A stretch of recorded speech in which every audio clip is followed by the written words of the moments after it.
మీరు వెళ్తా ఉన్నప్పుడు మున్సిపల్ ట్యాప్స్ ఉంటాయి. రోడ్డు మార్జిన్లో మున్సిపల్ ట్యాప్స్ ఉంటాయి. ఒక్కొక్క దగ్గర ఆ మున్సిపల్ ట్యాప్ ఓపెన్ అయిపోయి మంచి స్పీడ్గా నీళ్ళన్నీ వ్యర్థంగా పోతూ ఉంటాయి. మనలాంటి వాళ్ళకి ఏమనిపిస్తుందో తెలుసండి, అయ్యయ్యో నీళ్ళన్నీ వేస్ట్ అయిపోతున్నాయే, దానికి ఒక ట్యాప్ బిగిస్తే బాగుండే మాట కదా అనుకుంటాం కదా. మరొకసారి మీరు ఆలోచించండి, నీ ఆయుష్యం నీకు దేవుడు అనుగ్రహించిన దినాలు వ్యర్థంగా పోతుంటే నీకు ఆ చింత కలగట్లేదంటే ఏంటి? మున్సిపల్ ట్యాప్ లో వాటర్ వ్యర్థంగా పోతుంటేనే నీ మనసు చివక్కమంటుంది. మరి శ్రేష్టమైన జీవితాన్ని, శ్రేష్టమైన దినములను ప్రభు నీకు ఇచ్చాడు, శ్రేష్టమైన జీవితాన్ని ప్రభు నీకు ఇచ్చాడు.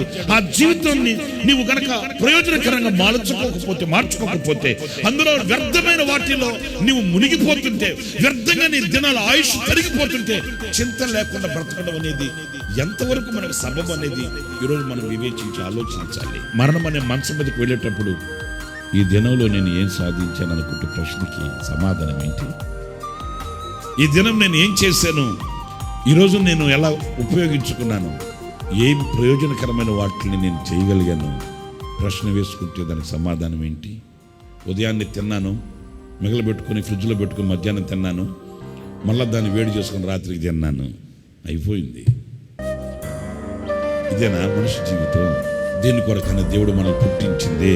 ఒకసారి చాలా వేదన కలుగుతుంది. ఈరోజు నేను ఏం చేశాను, ఈరోజు నేను ఏం చేయగలిగాను, ఈరోజు నేనేం సంపాదించాను, ఈ దినాన్ని నేను ఎలా ఉపయోగించుకో, ఈ దినాన్ని దేని కొరకు ఖర్చు పెట్టాను.